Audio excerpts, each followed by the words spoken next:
le thème encore? Occuper les espaces. Il y a les espaces qui sont vides. Bon,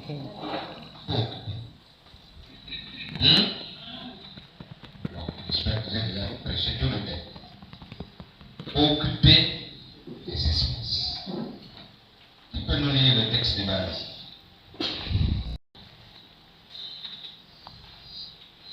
Merci, on c'est bon. Texte de base. Qui a le texte de base? Qui le connaît?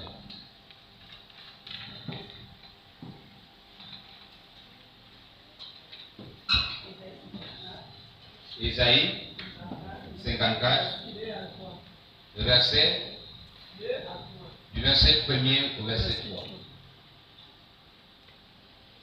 Isaïe 54, du verset 1er au verset 3.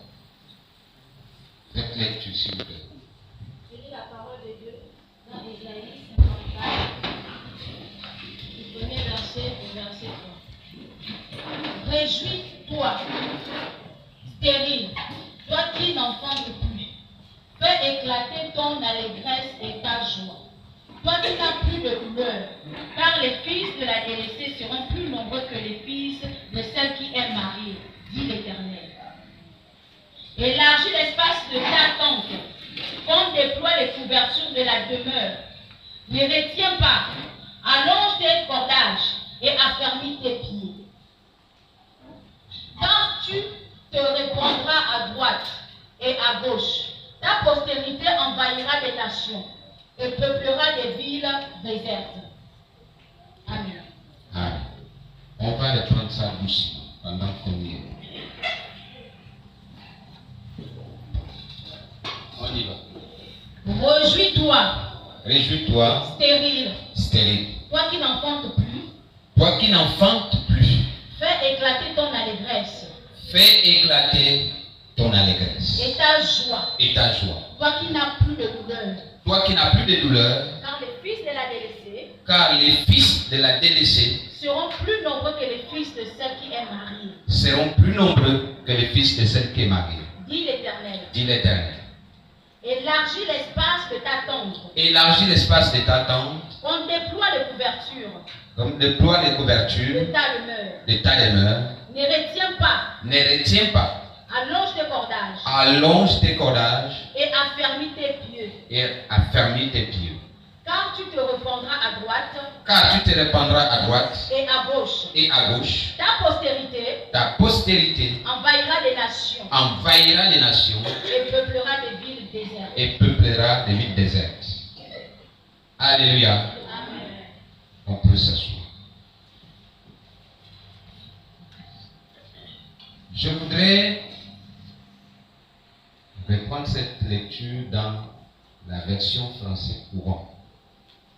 Parce que souvent, on ne comprend pas le texte et puis on en fait un prétexte. Alléluia. Je voudrais le lire dans le français courant.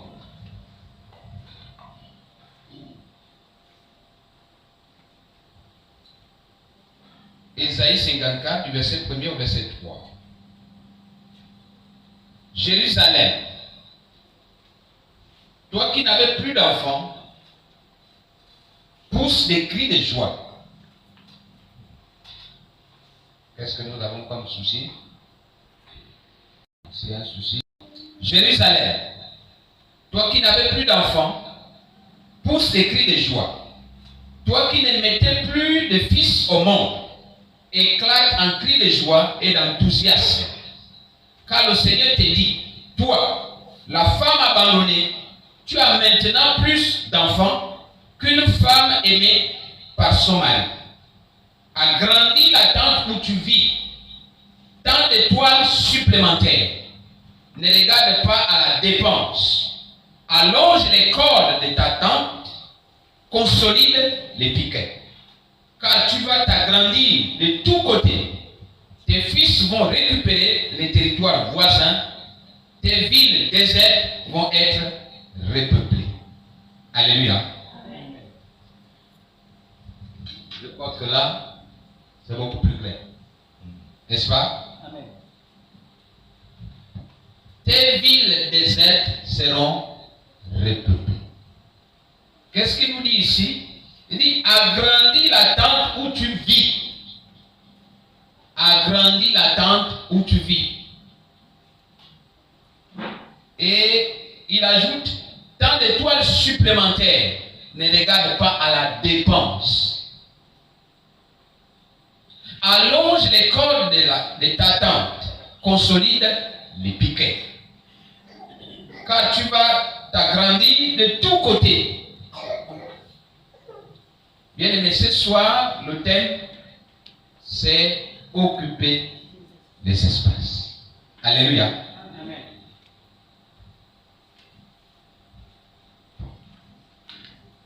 Occuper les espaces. Il arrive souvent, bien aimé, il arrive souvent, et ça c'est tout le monde, parfois. Peut-être par méchanceté, peut-être par naïveté, peut-être par, je ne sais pas, peur. On dit souvent, bon, ce que j'ai là, ça me suffit. Je ne demande pas plus. N'est-ce pas? Je ne veux pas, je n'ai pas besoin qu'on vienne m'emmerder ou d'aller emmerder quelqu'un. Ce que j'ai là, ça me suffit. Vous n'avez jamais dit ça? Ou bien vous n'avez jamais entendu quelqu'un dire ça? Amen.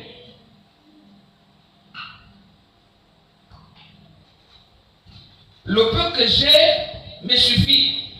Je ne demande rien d'autre. C'est des phrases qu'on prononce.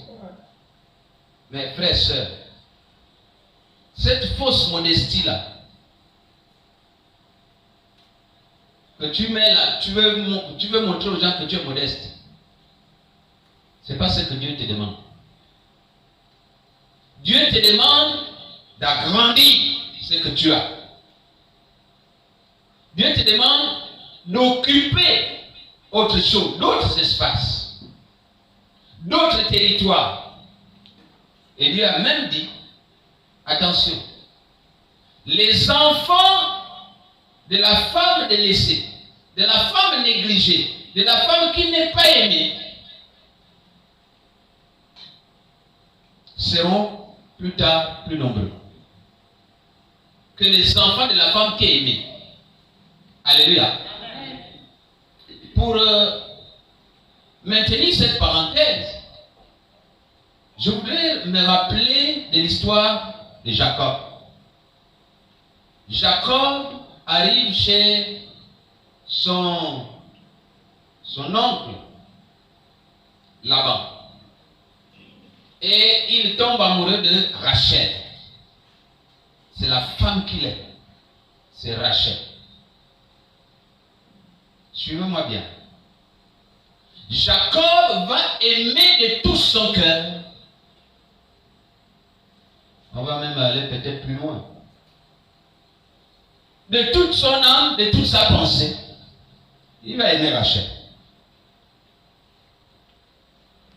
Et malheureusement, il ignore les traditions de là où il est. Les traditions sont que avant que tu n'épouses la petite sœur, il faut que la grande sœur soit d'abord mariée. Mais il y a Léa qui est là. Léa n'est pas encore mariée. Tu ne peux pas venir aimer Rachel et l'épouser. Il faut attendre que Léa soit mariée. Mais Léa n'a pas encore de proposé. Personne n'est encore venu proposer Léa. Qu'est-ce qui va se passer? Puisque les 7 ans qu'on avait donné à Jacob, les travaux pour épouser la femme sont achevés, il faut lui donner une femme. Mais quand on va lui donner la femme, on lui donne qui? Léa.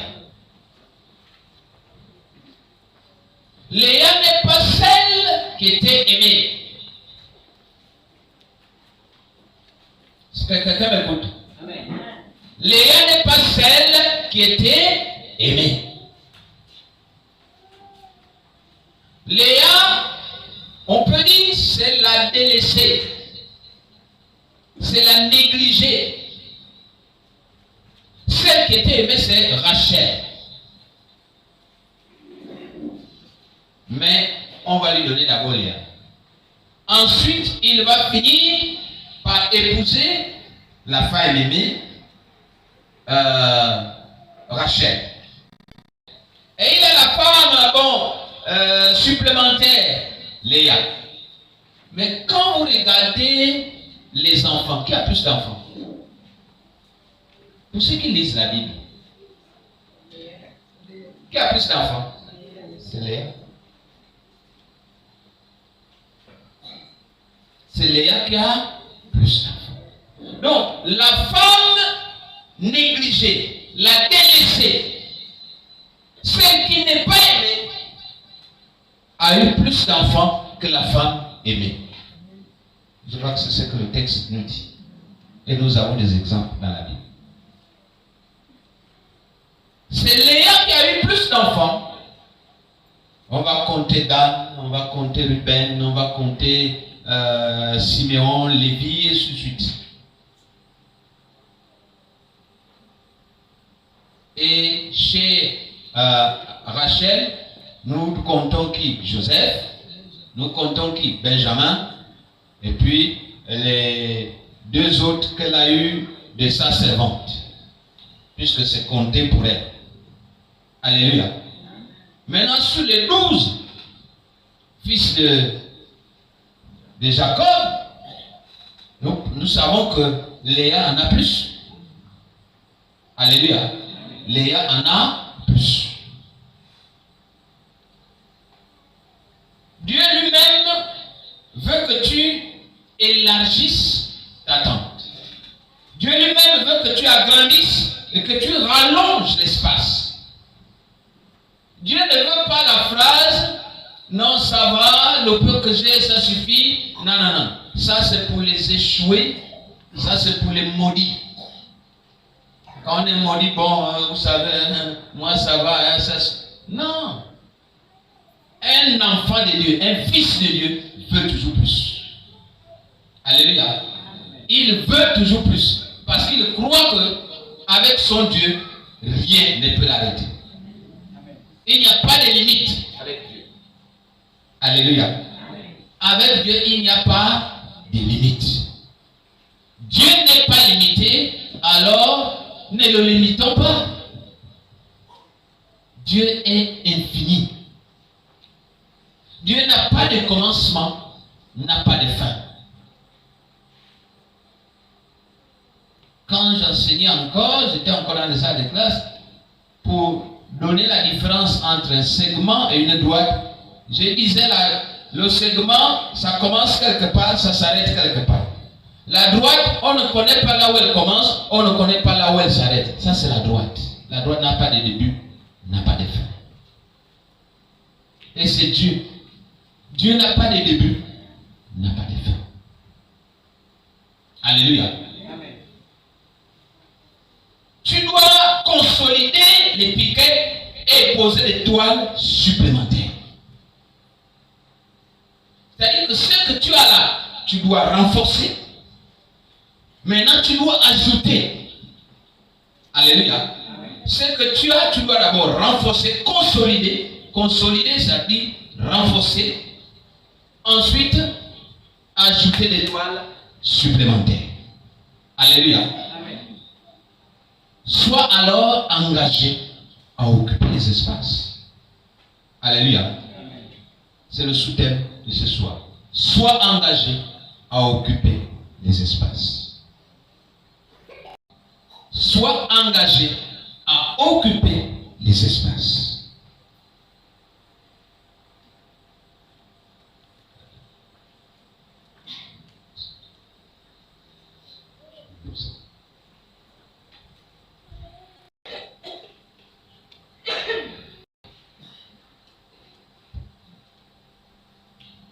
Quelle que soit la version, lisons le texte de Josué 1. Josué 1, du verset 10 au verset 11.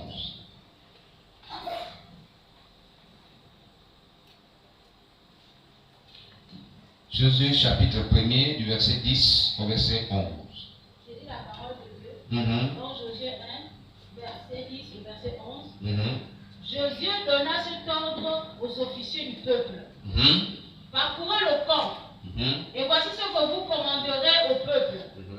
Préparez-vous des provisions, car dans 3 jours, vous passerez ce journée pour aller conquérir le pays dont l'Éternel votre Dieu vous donne la possession. Alléluia. Amen. Josué donna cet ordre aux officiers du peuple. Écoutez-moi bien. C'est Josué qui va donner l'ordre. Après la mort de Moïse, c'est Josué qui prend le contrôle. C'est Josué qui prend les troupes. C'est Josué qui prend le relais. Il va donner cet ordre aux officiers du peuple. Parcourez le camp. Et voici ce que vous commanderez au peuple. Préparez-vous des provisions. Car dans 3 jours, répète avec moi, dans 3 jours, dans 3 jours, vous passerez ces jours-là, vous allez conquérir le pays dont l'Éternel, votre Dieu, vous donne la possession. Nous sommes le combien aujourd'hui? Demain sera le combien? Après demain sera combien? Nous avons combien de jours? 3 jours.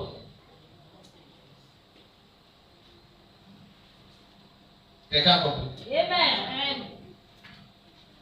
Préparez-vous des provisions, car dans 3 jours, vous passerez ces jours-là pour aller conquérir le pays dont l'Éternel, votre Dieu, vous donne la possession. Dans 3 jours. Vous n'avez que le 29. Vous n'avez plus que le 29, le 30 et le 31. Pour passer le Jourdain, pour la traversée du Jourdain, pour aller conquérir les espaces. Alléluia. Frères et sœurs, mais pour conquérir les espaces, premièrement, il faut d'abord prendre le commandement. Alléluia. Pour conquérir les espaces, il faut d'abord premièrement prendre le commandement. Josué, fils de Nun,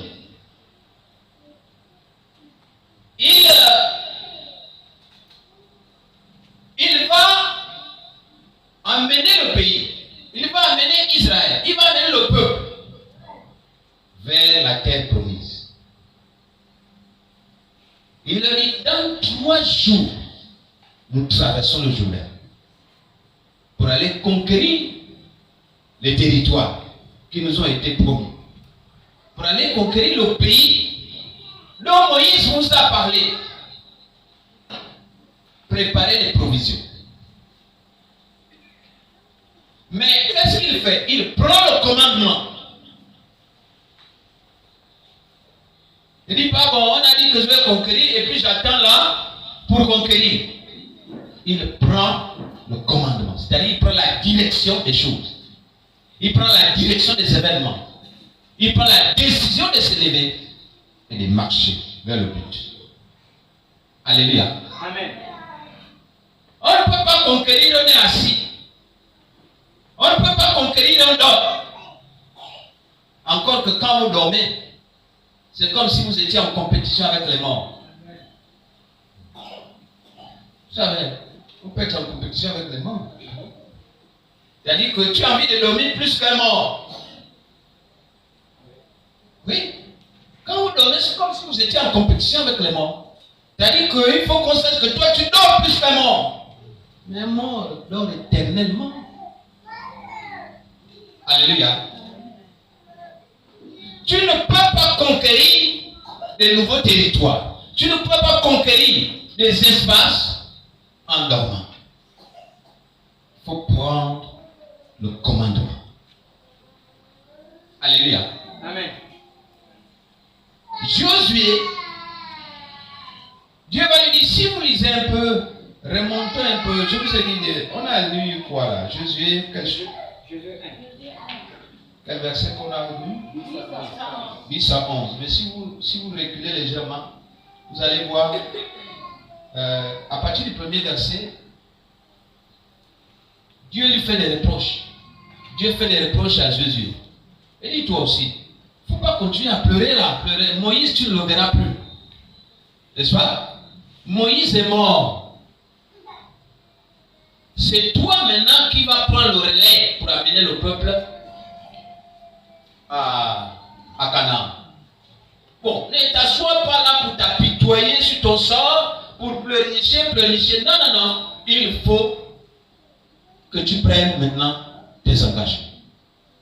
Et au verset 5 du même chapitre, il va lui dire, nul ne tiendra devant toi tant que tu vivras. Amen. Alléluia. Amen. Donc, il dit seulement, prends courage. Ne t'ai-je pas dit, prends courage. Donc, il rappelle tout cela, il le fortifie, il demande de prendre courage. Mais Joseph fait quoi? Il prend le commandement. Joseph fait quoi? Il prend le commandement. Frères et sœurs, on t'a dit que tu dois conquérir les espaces.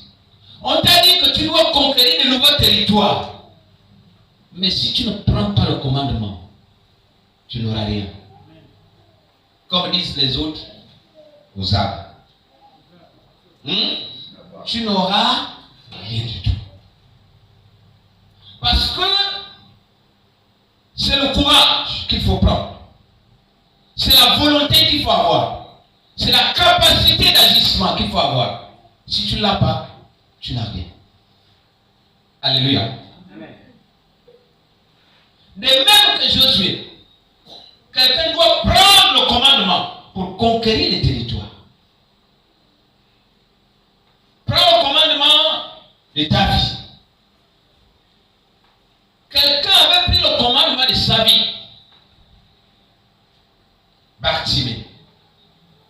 Il s'est rendu compte qu'il était mendiant aveugle et qu'il en avait marre. Alléluia. Amen. Il en avait quoi? Marre. Il s'est levé. Il a pris le commandement. Amen.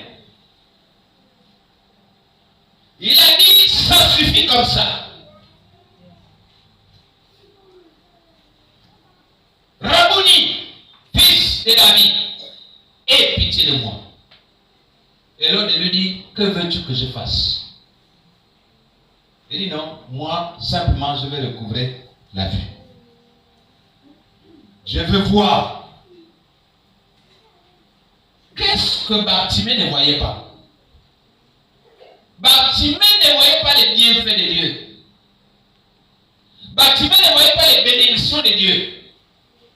Bartimée ne voyait pas le service de Dieu. Bartimée ne voyait pas l'amour de Dieu. Bartimée était aveugle à tout cela. Mais quand il a décidé de prendre le commandement, de prendre la direction des choses, de ne plus laisser s'embourber dans la mendicité, Bartimée a conquis sa vie.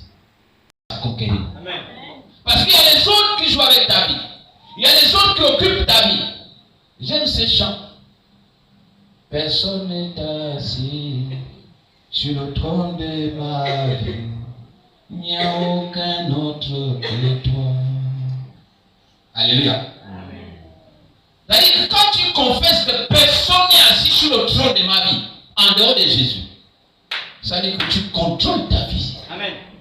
Ça veut dire que tu contrôles ton espace de vie. Mais nous savons qu'il y a d'autres qui n'ont pas le commandement, qui n'ont pas le contrôle de leur propre vie. C'est quelqu'un d'autre qui gère. On dit, tu vois, tous les jours, tu es debout, tu es baladé, tu vas à gauche, tu vas à droite, mais tu ne sais pas quel est l'esprit qui te gère. Tu es perturbé, tu es embrouillé. Et il y a un esprit qui te gère. Parce que tu n'as pas le contrôle de ta vie. Amen. Tu n'as pas le commandement. Prends le commandement de ta vie. Prends le commandement de ta famille. Prends le commandement de ton quartier.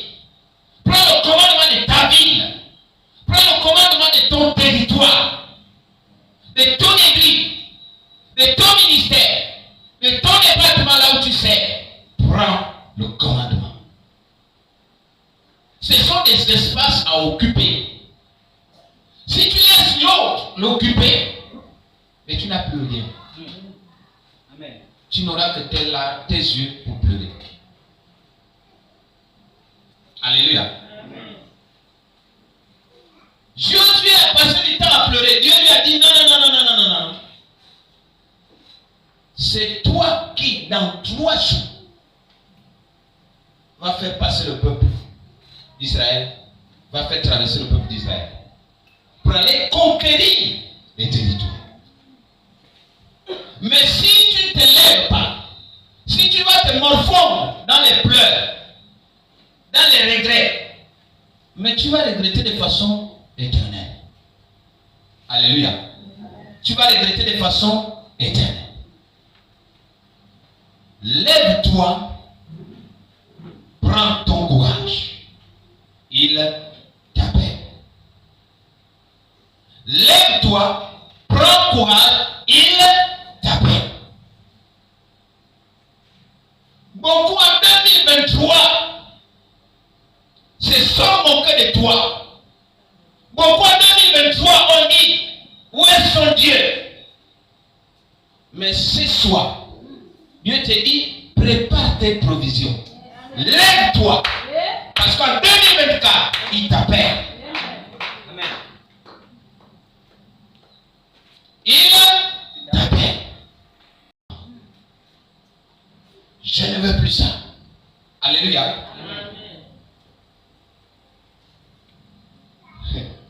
C'est une parenthèse.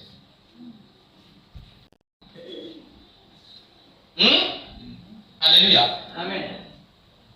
Bien aimé. Il faut prendre le commandement, il faut prendre le dessus pour occuper les territoires. Alléluia. Amen.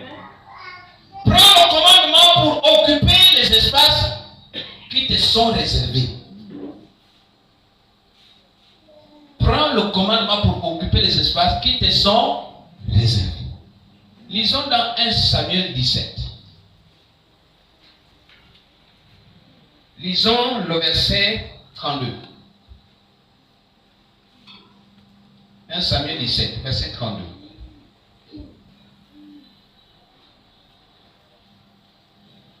Quelqu'un pour nous lire la parole. Je lis la parole de Dieu dans 1 Samuel 17, verset 32. Oui. La Bible déclare, David dit à Saül, que personne ne se décourage à cause de ce Philistin. Ton serviteur ira se battre avec lui. Amen.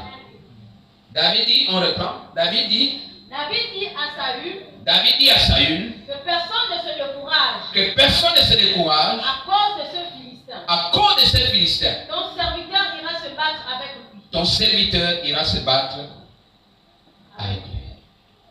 Alléluia. Amen. David fait quoi? Il prend le commandement. David fait quoi? Il prend le commandement. C'est-à-dire que le Philistin là, c'est qui? C'est Goliath. 40 jours, 40 nuits, en train de perturber le peuple choisi de Dieu. En train de perturber les Juifs. 40 jours, 40 nuits. Oh, vous là, vous n'êtes pas fort. Oh, vous là, vous êtes comme ceci. En train de les terroriser. Quand David arrive, il dit d'abord, que fera-t-on à celui qui va tuer ce type-là? On lui donnera la fille du roi, machin. Il dit, ah bon? Bon, ok. Et il va avoir encore l'autre. Il dit, mais qu'est-ce qu'on va faire? On lui donnera la fille du roi. Ah, d'accord. Et son frère qui était caché là, il dit, mais toi là, tu es un orgueilleux. Donc tu es venu ici pour faire encore tes bêtises là. Avec qui tu as laissé les brebis là-bas? Parce que pour lui, pour eux, lui là, c'est le dernier des derniers. Dans la famille, il y a des gens considérés comme ça.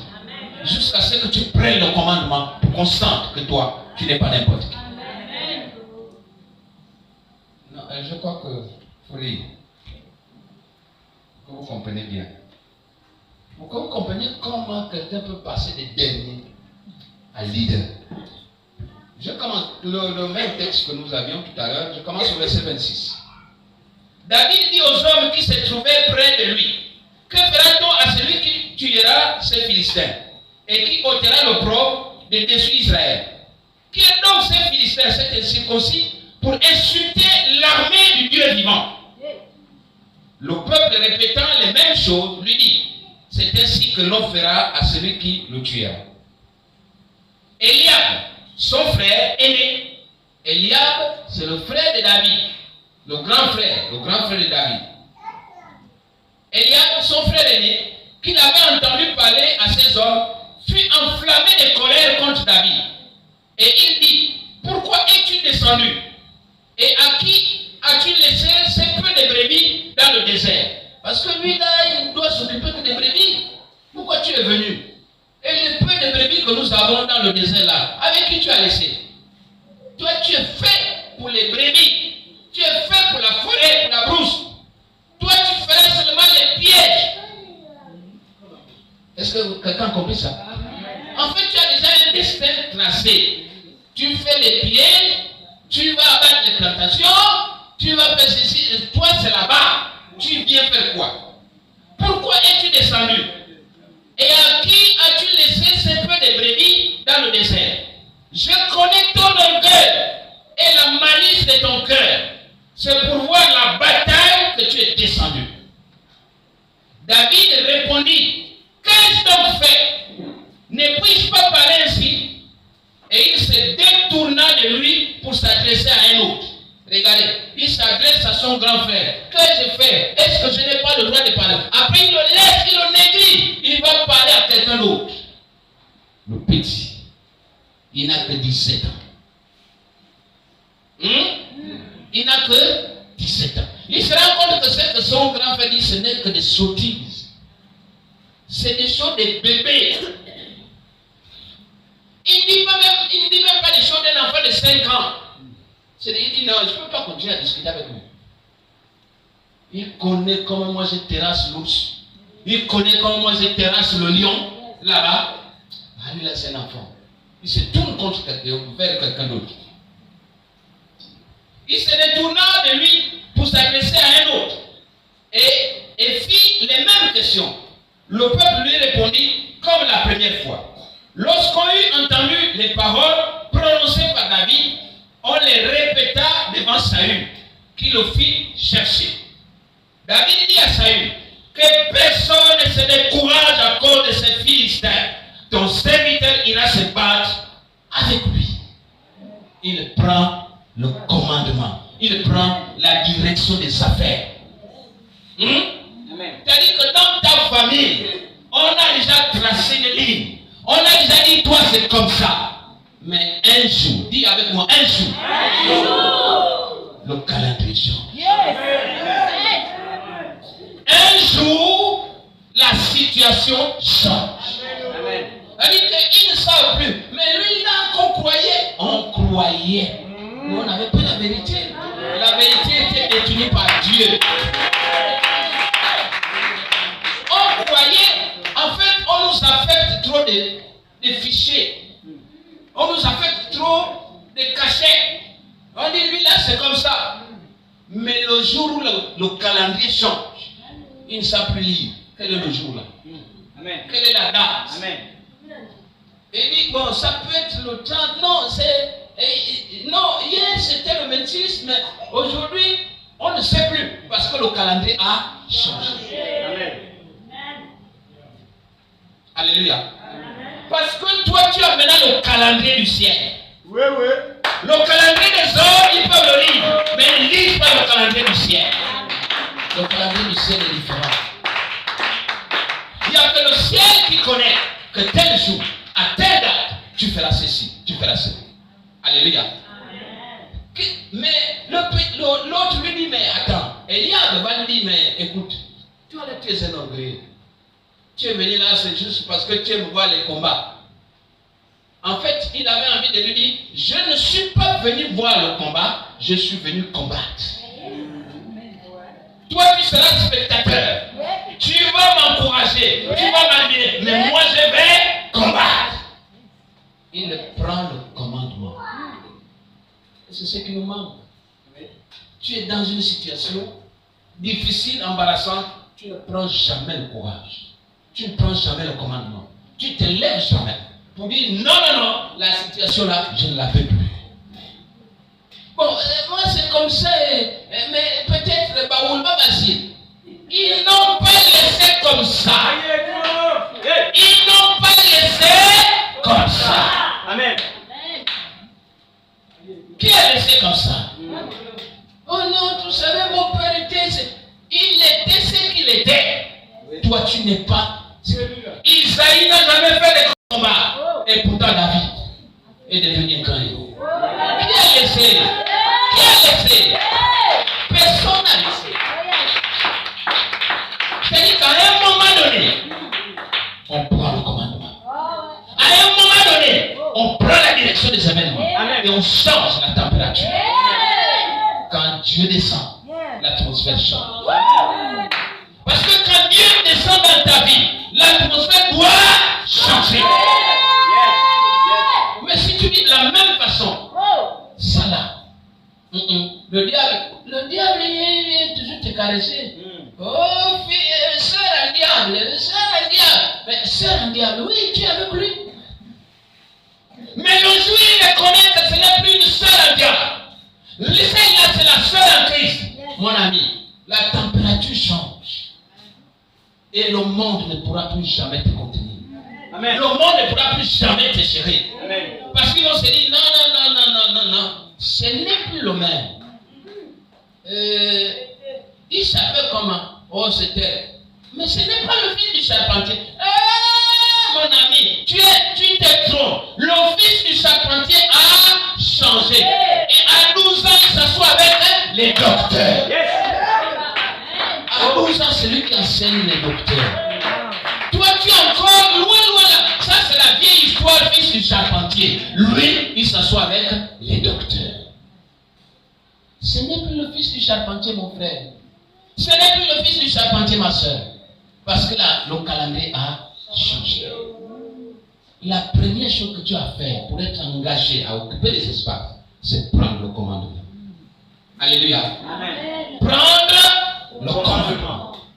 Donne des ordres pour avancer sur le chemin de la gloire qui t'attend. Donne des ordres pour avancer. Parce que le chemin de la gloire t'attend. Amen. Amen. Lisons dans Ésaïe 45.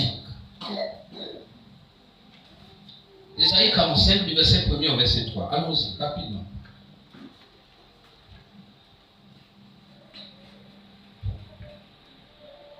Ésaïe 45.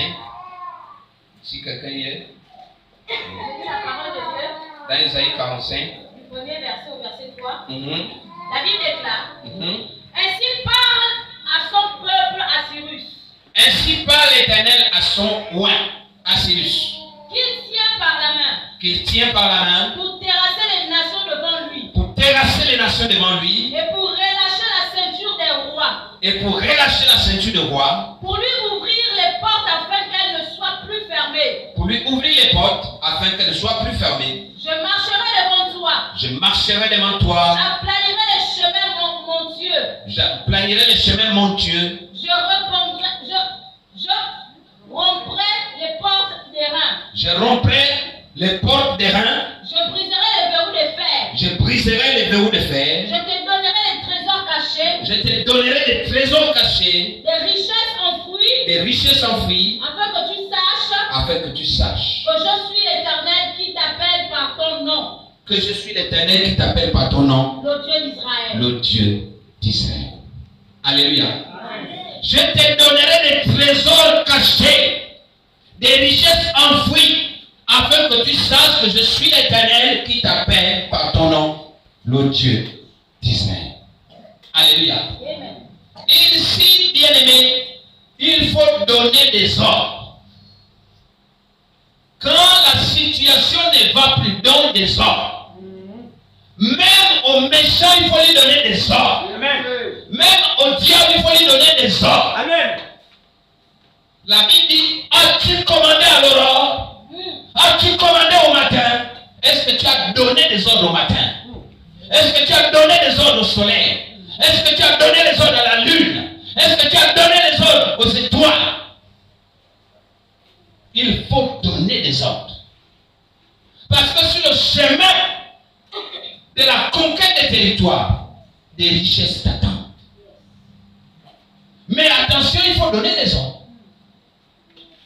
Il faut donner des ordres. Quand tu te lèves le matin, est-ce que vous savez, c'est une parenthèse, est-ce que vous savez que les astres, c'est pour ça qu'on vous dit qu'une étoile peut combattre une autre étoile. Les étoiles se combattent. Une étoile peut combattre une autre étoile. Moi, je suis une étoile. Lui aussi, c'est une étoile. On peut se combattre. Étoile contre étoile. C'est pour ça que la Bible dit, est-ce que tu as commandé au matin? Puisque le diable peut travailler avec les astres là. Le diable peut dire, regardez comment ils font. Il peut travailler avec le vent. Le diable peut travailler avec le soleil. Le diable peut travailler avec la lune. Le diable peut travailler avec les astres. C'est-à-dire, il commande au matin. Si toi tu n'as pas commandé, lui commande. Et dès qu'il va se lever, dès qu'il va ouvrir sa porte, le premier vent qui le touche, il est bon.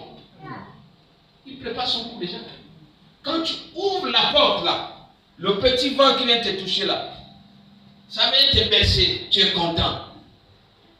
Parce que c'est un beau vent, tu es content, mais tu es déjà parti. Parce que ce vent-là a été chargé. Ce vent-là a été commandé par quelqu'un d'autre. Le diable travaille comme ça. Parfois, c'est avec le soleil. Il dit, les premiers rayons du soleil qui tombent sur lui, il est bon. On utilise le soleil. On utilise le soleil. On utilise les étoiles, on utilise la lune. C'est pour ça que la Bible dit, as-tu commandé au matin? As-tu commandé au soleil? C'est-à-dire que quand tu te lèves le matin, tu dis soleil. Tu dis le vent. Même si le diable t'a consulté pour me combattre, je déclare que ce qu'il a fomenté contre moi se retourne contre lui-même. Là, tu commandes le matin. Tu commandes au soleil. Tu commandes à la lune. Tu commandes aux étoiles. C'est-à-dire que tu renvoies au commanditaire. Tu lui renvoies son propre piège. S'il a creusé un trou pour que je tombe dedans, il tombera lui-même dans son propre piège. S'il a prévu boire mon sang, il boira son propre sang. Amen. Là, tu commandes. Vous comprenez, non? Amen. Les prières, c'est pas Santa Maria Moudinyambi, Namatou Fouame, Vermedege, Moukouyoné. C'est pas ça la prière. Les prières, c'est-à-dire qu'à un moment donné, vous savez, prier, quelqu'un se fait quoi? C'est supplier. Mais à un autre moment donné, on ne supplie plus. On commande. Amen. On donne des ordres. Amen. Il y a des prières, on supplie Dieu, vraiment, je t'aime. Mais si tu passes ton temps à supplier, il est là, il ne vaut même pas la vie. Il dit, bon, il est prêt à mourir. Parce qu'à un moment donné, il faut commander. Vérité. Ajoute. Alléluia. Le deuxième point que je veux partager avec toi, conscient des difficultés qui t'attendent. Il faut être conscient. Il ne faut pas dire parce que bon, j'ai le droit de commander, et puis tu vas bêtement. Non, il faut être conscient que sur le chemin de la conquête des territoires, il y a des difficultés qui t'attendent. Alléluia. Amen. Il y a des difficultés que tu dois affronter. Comme Josué, il faut allier sagesse et courage. Il faut que les deux soient ensemble.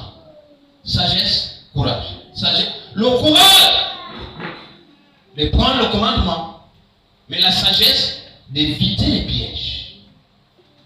Alléluia. Amen. Donc il faut mélanger les deux. Sagesse, courage. Sagesse, courage. Alléluia. Lisons Josué 2, verset 1er. Josué 2, verset 1er. Josué chapitre 2, verset 1er. Je lis la parole de Dieu dans Josué 2, verset 1er. Josué, fils de Nun, fit partie secrètement de Sittim, deux espions en leur disant,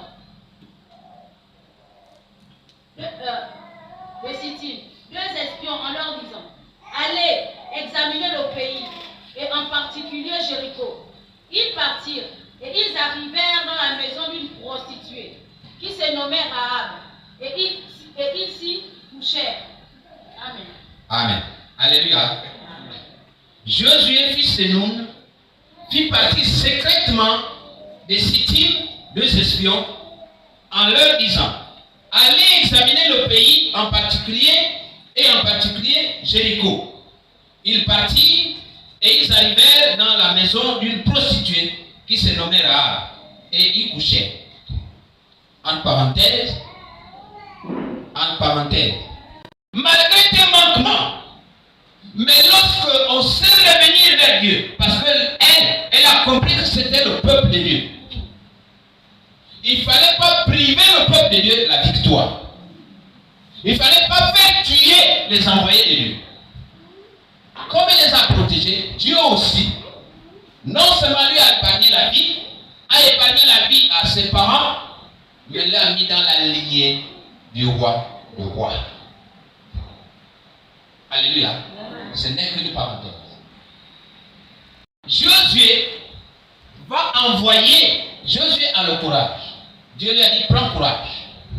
C'est toi qui vas faire traverser le peuple. Josué a le courage. Josué a pris le commandement. Mais à côté de la force, à côté du courage, Josué va utiliser aussi la sagesse et même la ruse. Il envoie quoi? Il envoie d'abord qui? Il envoie les espions secrètement. Parfois dans nos vies, nous avons besoin des espions. J'ai envie de faire ça. Comment toi tu vois? C'est le cœur de l'autre, ce sont les yeux de l'autre, ce sont les pensées de l'autre qui espionnent d'abord la situation. N'est-ce pas? Comment toi tu vois ça? L'autre essaie de regarder, voilà. Et on te donne l'idée, et quand tu as l'idée, tu es parti. Alléluia. Parfois, on a besoin de ça. Et donc, Josué va envoyer des espions qui vont aller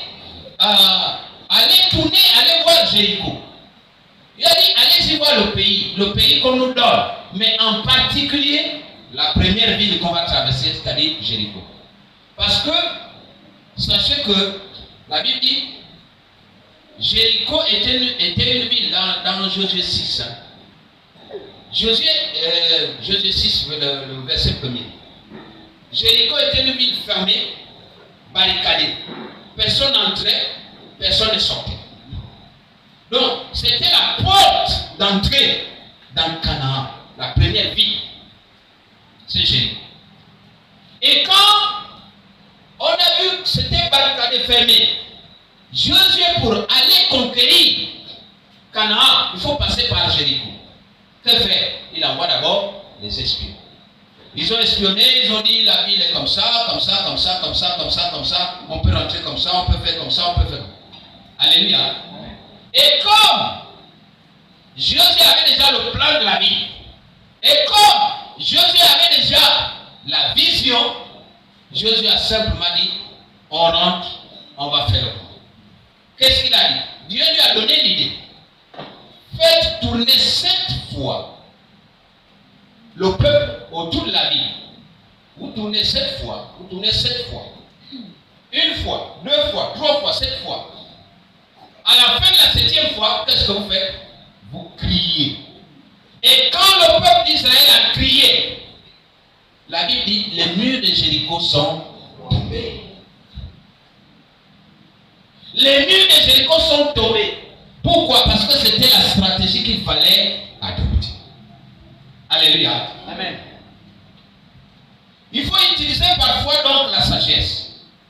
Nous aurons parfois des victoires, mais dans cette conquête des espaces ou des territoires comme Jéricho, nous aurons aussi parfois des défaites. Après la conquête de Jéricho, nous sommes au chapitre 6 de Josué. On va tenter de conquérir la deuxième ville. La deuxième ville qui s'appelait Haï. La deuxième ville, la première tentative échoue. Le peuple d'Israël a la défaite, malgré le courage. Malgré ton courage, malgré ta bonne volonté, tu peux enregistrer des échecs sur ton chemin. Alléluia. Malgré tout ce que tu as dans ton cœur là, malgré toutes les ambitions, malgré tous les moyens que tu peux avoir l'échec. Un enfant, un élève, malgré l'étude que tu as eu à faire, malgré l'année, malgré le travail que tu as fait, parce que tu as bossé toute l'année, tu peux échouer à l'examen. Amen. Mais échouer n'est pas la finalité. Échouer n'est pas la finalité. Parce que Josué aussi avait échoué, et pourtant il venait à peine d'avoir la victoire. Et Jéricho, c'était une ville plus forte, plus solide que même Haï, la deuxième ville. Mais la première ville, ils l'ont eu sans difficulté. La deuxième, ils ont d'abord échoué. Qu'est-ce qu'ils ont fait? Ils sont revenus, ils ont changé de stratégie. Ils ont tendu, là nous sommes dans le chapitre 7 de Josué, ils ont tendu la muscade. Au chapitre 7, ils ont échoué. Au chapitre 8, on tend la muscade et on gagne.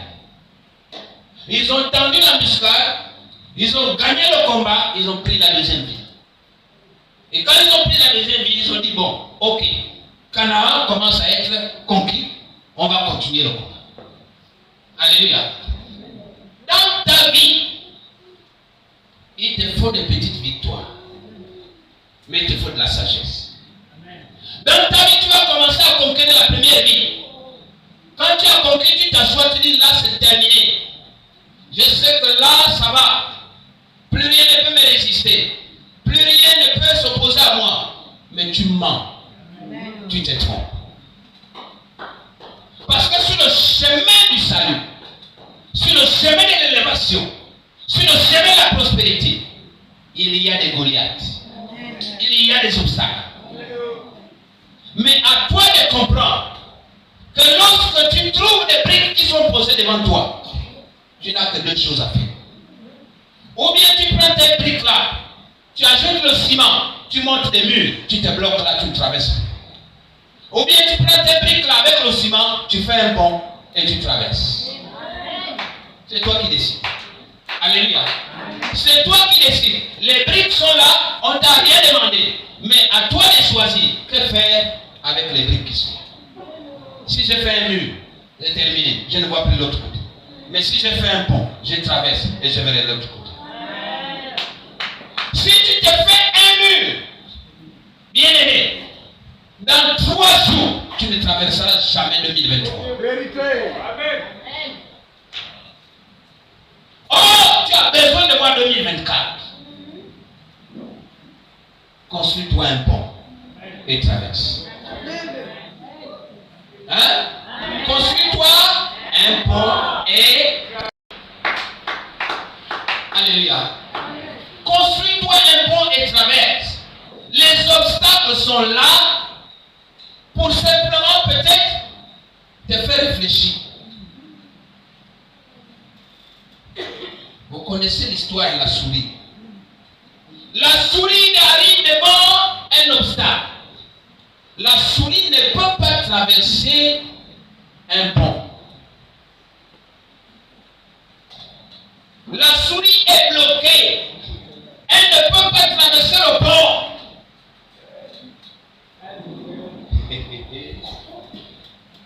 Toi, tu es bloqué certainement. C'est tellement que penser comment arriver en 2024. Tu ne sais même pas quoi manger le 1er janvier. Hein? Tu te demandes. Tu ne sais même pas comment faire répartir les enfants à l'école. L'école va encore les prendre. Au moins là, il y avait le kilo de riz et le kilo de dindon se partager. Mais l'école va les prendre encore les taxis tous les matins. Tu as des problèmes. La souris aussi avait les mêmes problèmes que toi. Oula.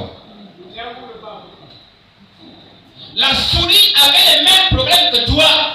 Comment traverser?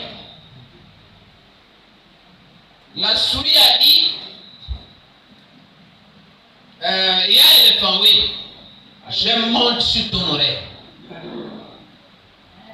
La souris est montée sur l'oreille de l'éléphant. L'éléphant a traversé le pont. Quand ils sont arrivés de l'autre côté, la souris est descendue. La souris a commencé à dire à l'éléphant, tu as vu comment on a fait trembler le pont? En fait, il a fait trembler le pont. La souris qui était cachée sur l'oreille vient l'éléphant.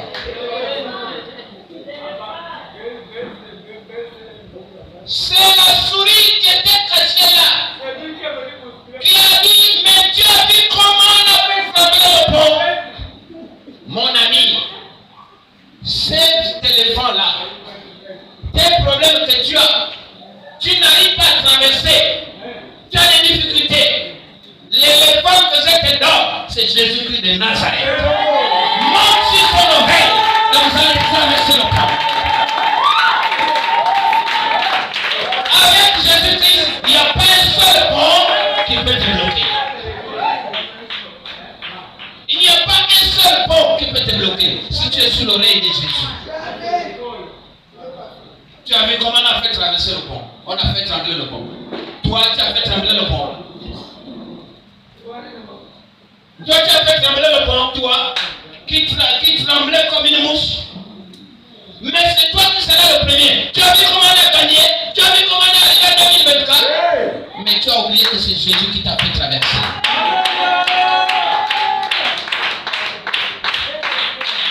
Ce soir, tu viens d'apprendre deux choses. Pour occuper les espaces, il faut d'abord apprendre le commandement. Le commandement de ta vie. Le commandement de ta nation. Le commandement de tes idées. Parce que parfois ce sont les autres qui viennent t'ajouter des idées. Le commandement de ton avenir. Tu le prends le commandement. Avec courage et détermination. Bien sûr qu'ils te feront la guerre. Mais la Bible dit, ils ne tiendront, nul ne tiendra devant. Amen. Et la même Bible va dire, ils te feront la guerre, mais ne te vaincront jamais. Ils te feront la guerre, mais ne te vaincront jamais. Ça veut dire quoi? Ça veut dire que le plus que tu es venu en Christ, tu as plus de problèmes. Parce que les gens te font la guerre. Mais la seule chose qui doit te rassurer, c'est qu'au-delà de cette guerre, personne ne pourra te vaincre. Prends d'abord le courage. Prends le courage de savoir que moi